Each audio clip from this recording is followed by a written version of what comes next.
j'espère que vous allez bien. On se retrouve aujourd'hui pour un tuto spécial coiffure. Donc sans perdre de temps, on va commencer. Donc après avoir fait mon shampoing et séché mes cheveux en utilisant un peigne, parce qu'il faut dire ce qui est, cette crinière a besoin d'être domptée, je vais tracer un cercle au centre de ma tête. Il s'agit là de la première partie de mon chignon qui va m'aider à avoir les cheveux bien plaqués. Est-ce qu'on peut faire une pause s'il vous plaît pour parler de ce chapeau que mes cheveux ont dessiné sur ma tête quoi.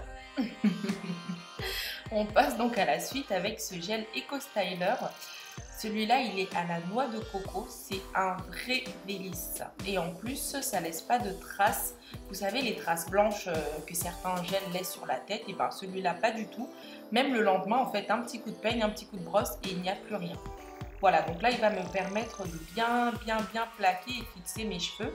Et là à l'aide d'un élastique, je vais tout simplement faire le premier chignon, donc celui qui se trouve au centre, qui va être la base pour la suite de mon chignon, qui va l'aider à être assez plaqué. Donc le reste des cheveux, je vais passer un petit coup de peigne et encore, cette senteur. Et encore ce gel Eco Styler que je vais appliquer cette fois-ci en très bonne grande quantité sur les cheveux de façon à les avoir vraiment bien plaqués parce que c'est un petit peu nécessaire pour la coiffure que je veux. Donc voilà, là je vais passer un petit coup de brosse, je sais même pas c'est quoi la marque de cette brosse, mais en tout cas voilà, il m'aide à avoir les cheveux bien plaqués, bien tirer les cheveux et en sachant que j'ai les cheveux naturels en plus, avec ce gel et cette brosse, vous voyez vous-même le résultat, j'ai quand même un rendu plutôt pas mal. Vous voyez ce rendu très lisse et très plaqué. Si j'avais pas fait le chignon en 2 temps, ça aurait pas été aussi simple parce que du coup la touffe que j'ai ne se dompte pas aussi facilement. Donc à l'aide d'un deuxième élastique, je viens finaliser le chignon en réunissant le premier que j'ai fait au centre et le dernier. Donc à l'aide d'un foulard, je vais venir sceller ce chignon, l'aider à être bien plaqué, surtout le protéger en fait au cours de la nuit parce que du coup je laisse un peu le foulard toute la nuit. Comme ça le lendemain quand je suis réveillée, le gel est bien sec et le chignon est plaqué juste comme il faut. Allez, bonne nuit, je suis déjà de retour. Donc pour la réalisation de la coiffure qui va venir en fait habiller le chignon que j'ai fait précédemment, j'ai besoin de 3 choses. Tout d'abord une bouteille, mais rassurez-vous, ça ne servira pas à la coiffure, mais seulement de socle pour le bun que j'ai acheté. Ensuite, un crochet comme ce qu'on utilise pour resserrer les braids ou faire les crochets braids. Et enfin, 2 paquets de mèches spéciales crochet braid de la marque Jerry Rumba Twist en 12 pouces. Donc pour commencer, je vais prendre l'extrémité de la tresse que je vais ensuite fixer sur le crochet que j'aurai préalablement planté dans le petit puff. Cette extrémité, en fait, elle a une petite ouverture qui facilite déjà l'accroche sur le crochet et surtout après il va m'aider à bien fixer la tresse parce qu'en fait je vais du coup m'en servir pour faire un petit nœud de façon à ce que la tresse soit bien fixée sur mon petit puff, sur mon petit chignon et qu'il ne bouge pas par la suite. Donc voici le rendu de ma première tresse que j'ai fixée sur mon petit puff. Je crois que je vais dire puff 50 fois dans cette vidéo, mais ce n'est pas grave. Je viens de me rendre compte que ça fait 5 minutes que je dis puff alors que c'est bun, donc toutes mes excuses, on va continuer avec bun.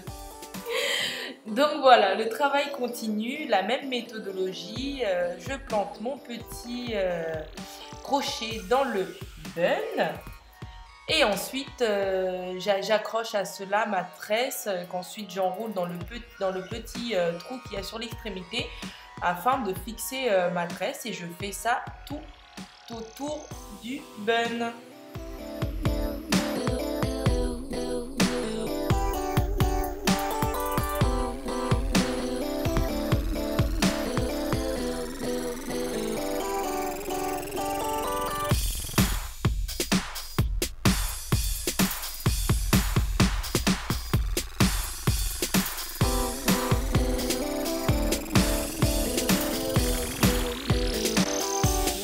rendu une fois que j'ai fait le tour du bun, en accrochant à chaque fois mes petites tresses, mes petites twists déjà prêtes, spéciales crochet braid. Donc maintenant le travail va être en fait de remplir vraiment le centre du bun de façon à pas avoir mon petit chignon de mes vrais cheveux cette fois-ci qui ressort par le petit trou du bun.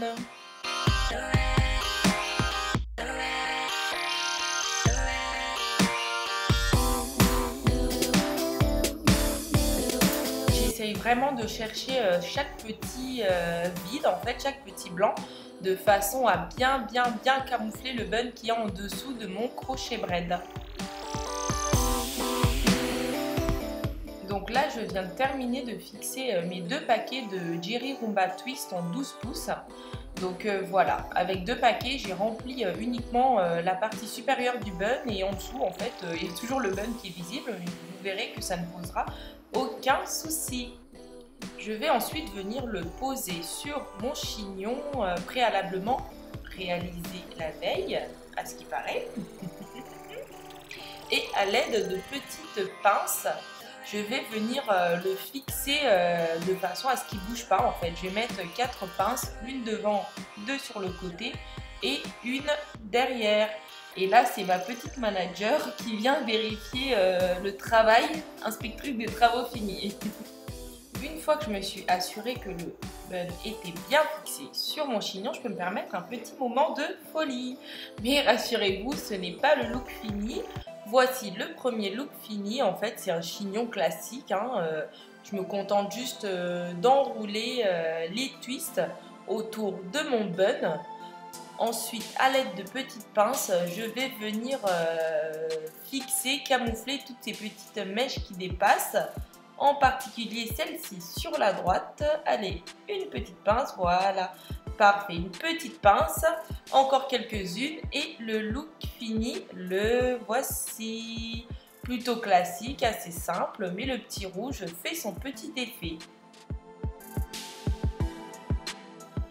Pour réaliser le deuxième look, il y aura un tout petit peu plus de travail à faire. Déjà en premier, je vais commencer par défaire les twists de façon à bien faire ressortir les boucles qui ont été formées grâce au twist au vanille. Donc je vais faire ça sur toutes les tresses qu'il y a sur le bun. Donc ça prend un petit peu de temps, prenez patience, mais je vous assure que le fini est plutôt sympathique. Donc patience, on défait, on défait, on défait.